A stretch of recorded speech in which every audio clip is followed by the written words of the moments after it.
Welcome to EST classes, Economics with Subrat Tripathi. Knowledge is not the property of anyone. Those who cultivate can get it. With this beautiful idea, we start our journey from level 0. Chapter 1, Introduction section. So, here, first of all, what is the difference between economics and economy? In my previous video, we have already discussed about economics. So, economics is nothing but the study of human behavior, where we consider human as a consumer, producer and government who try to maximize, who try to optimize the level of satisfaction, output and welfare respectively. In order to obtain or in order to achieve the level of satisfaction, output and welfare, they follow certain rules and methods. So, study of all those rules and methods or principles came under economics.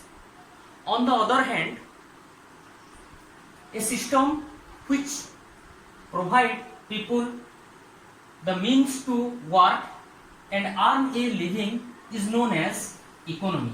In other words, it is an organization that provide living to the people. It make use of available resource to produce those goods and services that people want. Now the question arises, what are those wants? People in any economy demand goods like food, shelter, cloth and service like service of teacher, service of doctor, service of lawyer, etc. In order to fulfill their requirement, different section of the society like farmer, seller,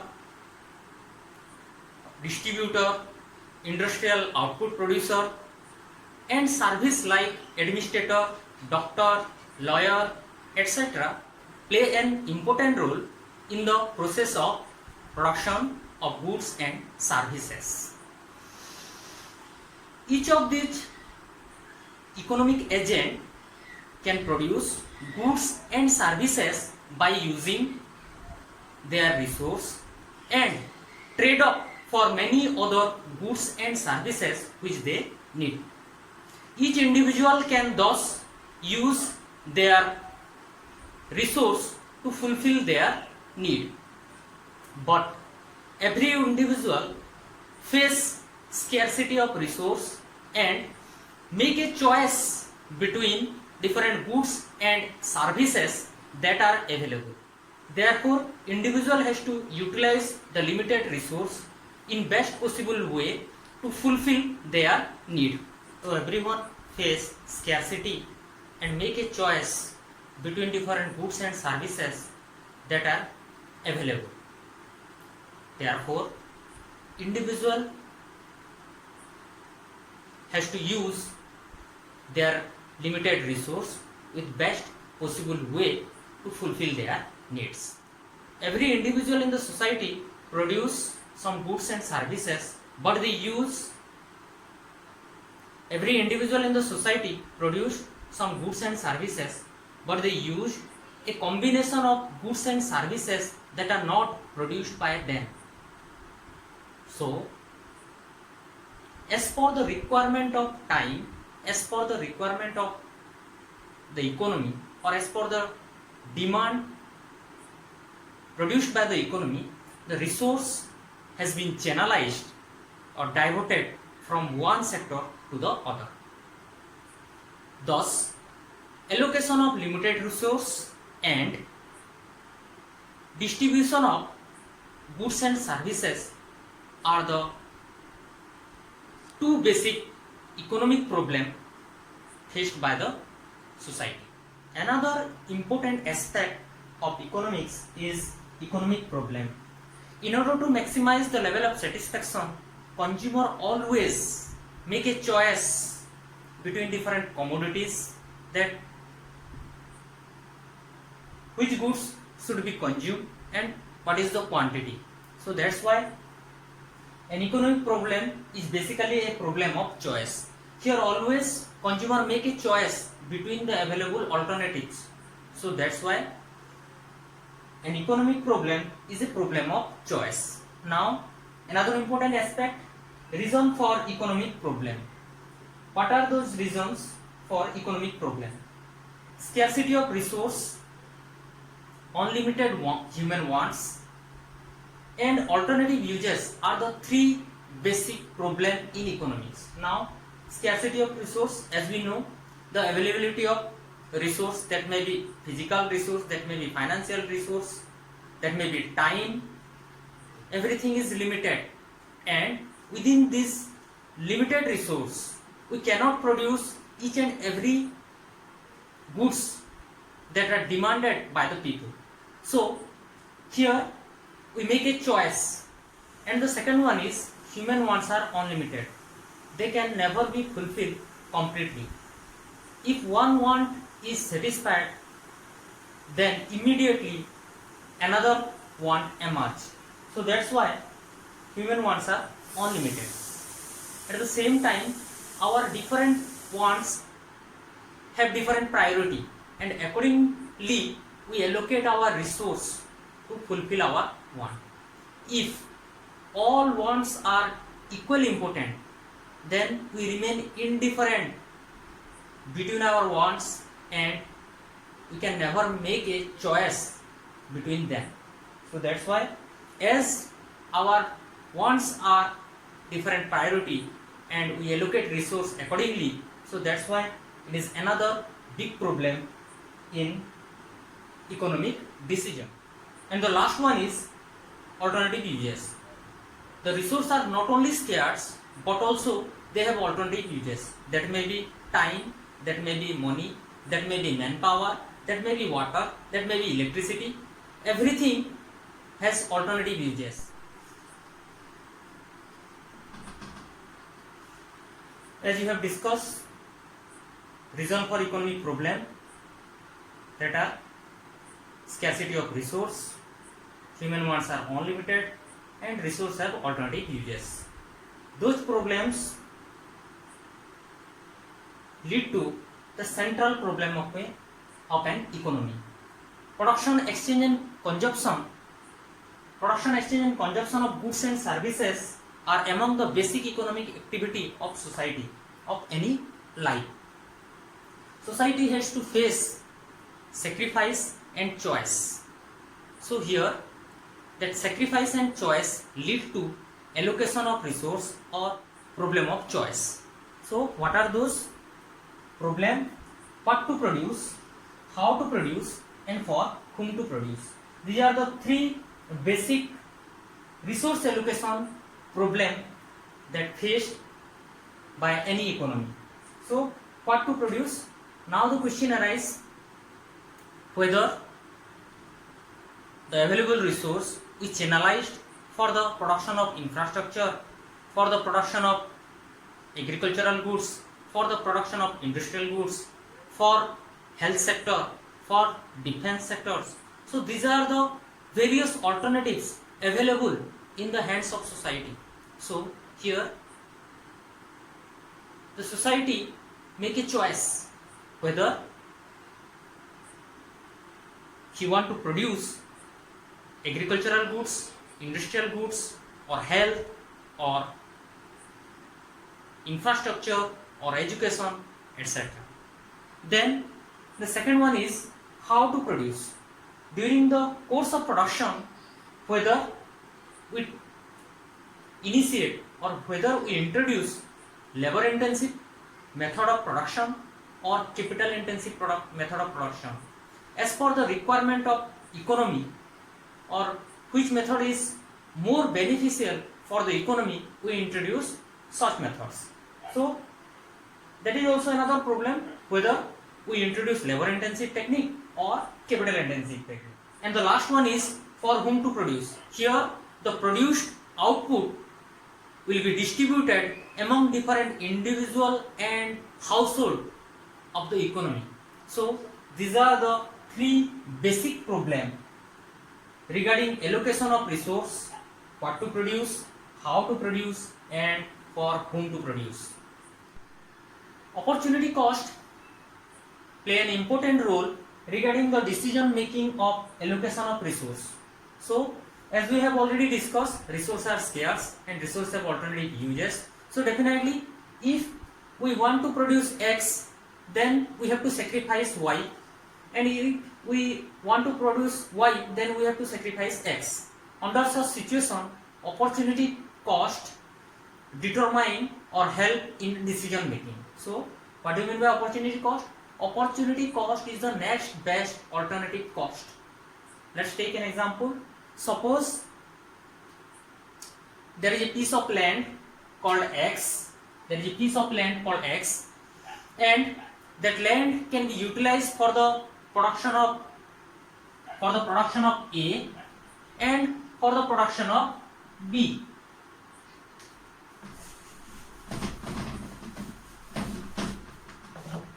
That land can be utilized for the production of A and for the production of B. Suppose if you produce good A, then we earn, suppose, Rs 1000. At the same time, if we produce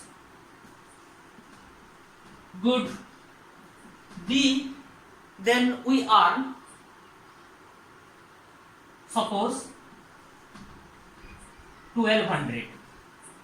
Okay, so here definitely as we get more profit in good B, so that's why we choose to produce B. So here the opportunity cost of production B is 1000. So that's why the same piece of land can be produced either X, either A or B. If we produce B, then we sacrifice A. So that's why the amount of sacrifice is the opportunity cost. So opportunity cost is the cost of next best alternative for one. Let's take another example. Suppose a worker work in agricultural field, then he earn 500 rupees. At the same time, if he work in industry, then he earn 1000 rupees. So here definitely the worker choose to work in industrial area because there the wage rate is high. So here the opportunity cost of working in industry is the agricultural field, and the cost is 500 rupees, and the opportunity cost is 500. Another things, not only individual but also economy face scarcity and make a choice. So production possibility front or production possibility front or production possibility curve or production possibility boundary, it is also known as transformation curve or transformation boundary or transformation front. So what do you mean by transformation front? An allocation of scarce resource of the economy given a particular combination of different goods and services within the given resource and technology. The graphical representation of all this possible combination is known as production possibility front or production possibility curve.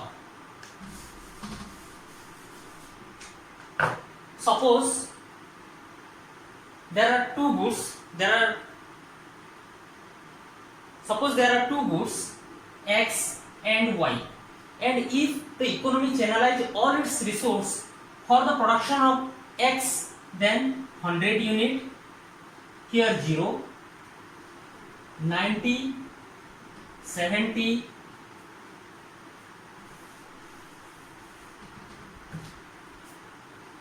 40 and 0, here 1, 2, 3 and 4.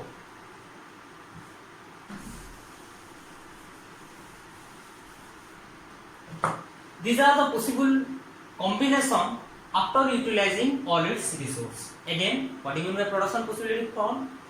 When the economy channelized all the resource for the production of X, then he is able to produce 100 unit at the time.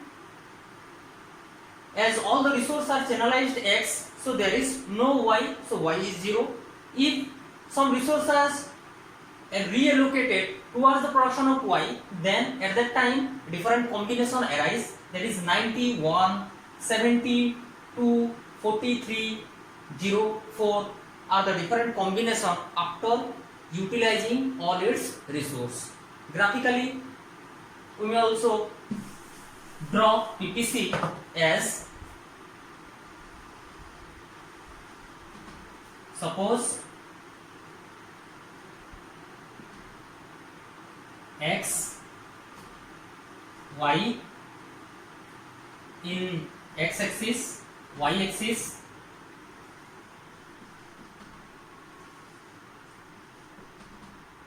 as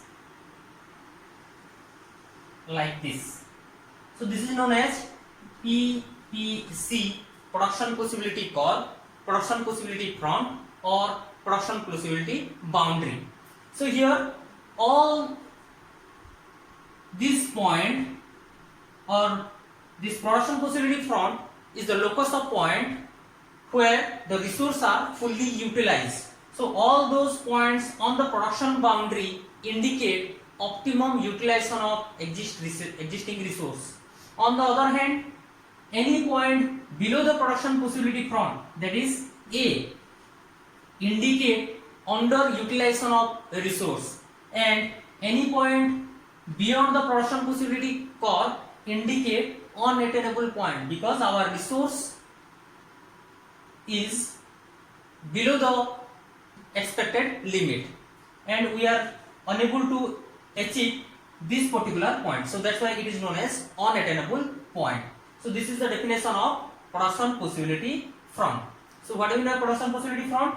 Production after utilizing all its resource, the economy obtain different combination of two goods, and that combination gives us a curve or represent as a curve that is known as production possibility curve. Again, there are different shape of production possibility curve or production possibility front. So here one more thing, when we are producing 1 unit of Y, at that time we are sacrificing 10 unit of X. This is known as MR, marginal rate of transformation, MRT, marginal rate of transformation. We are transforming 10 unit of X into 1 unit of Y. Here, as the shape of the PPC is concave, here the shape of the PPC,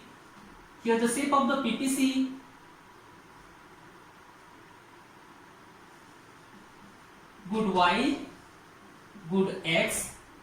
Here the shape of the PPC is concave, so that's why here MRT is increasing. MRT is increasing, marginal rate of transformation is increasing. So that's why here the rate of sacrifice is 10 unit.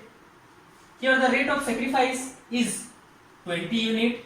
Here the rate of sacrifice is 30 unit and 40 unit. So in order to produce 1 unit of Y, we sacrifice 10 unit of X first.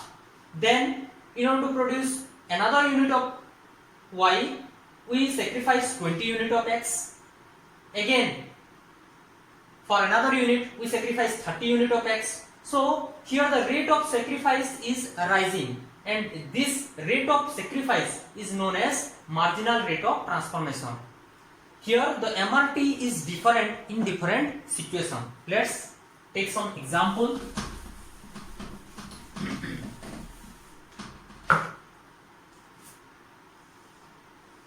One, two, and here y axis, x axis, y axis, x, y, x.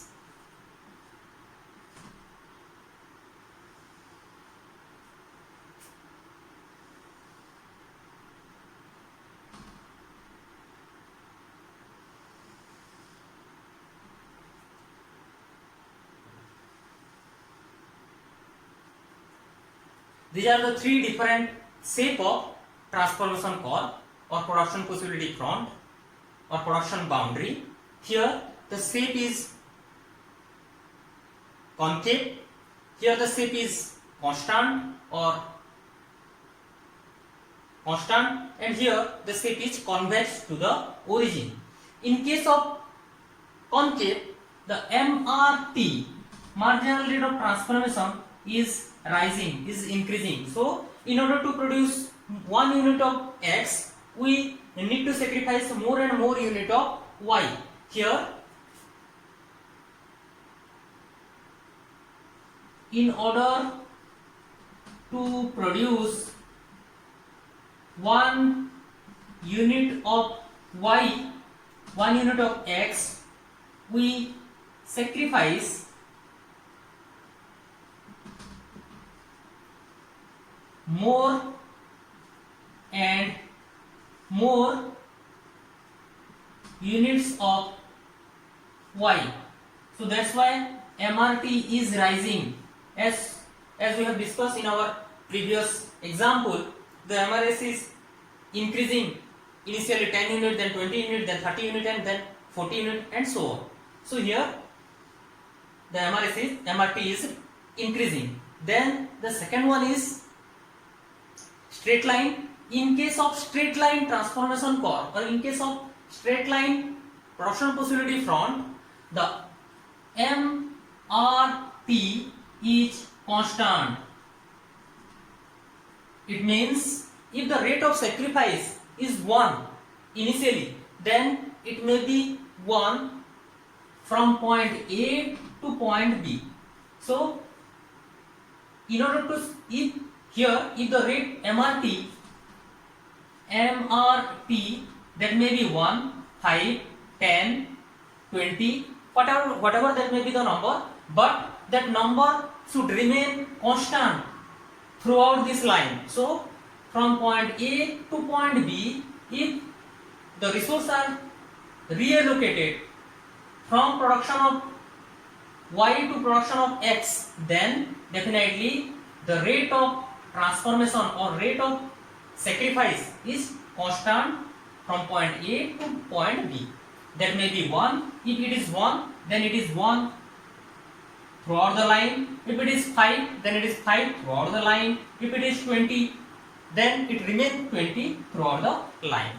On the other hand, another aspect, in case of convex to the origin production possibility core, root y, root x. In case of convex to the origin production possibility core, the MRT is decreasing. It means as we are willing to produce more unit of x, the amount of sacrifice or the amount of y will be sacrificed less and less. Let's take an example so that we can understand it properly. Suppose y and x. So here 10 unit of y and 0 unit of x, and suppose 7 unit of y, 1 unit of x, 5 unit of y, 2 unit of x, then 4, 3. So what are these numbers? These are the different combination of two goods that an economy produce after utilizing all its resource with given technology. So here the rate of sacrifice is gradually diminishing. So that's why it is called diminishing MRT. Here initially we channelized all our resource for the production of Y and we produced 10 unit of Y with 0 unit of X. But when we reallocate resource to produce 1 more unit of X, we need to sacrifice 3 unit of Y. So it is the MRT. Here MRT is 3, marginal rate of transformation is 3. Then in order to produce 1 more unit of X, we sacrifice 2 unit of Y. Then in order to produce another unit of X, we sacrifice 1 unit of Y. So here the rate of sacrifice is gradually falling. Initially 3, then 2, then 1. So that's why MRT is diminishing in each successive unit of X. So that's why these are the different shape of transformation curve. Concave, straight line and convex to the origin. In case of concave, marginal rate of transformation is increasing. In case of straight line, marginal rate of transformation is constant, and in case of convex, the marginal rate of transformation is diminishing. Thank you.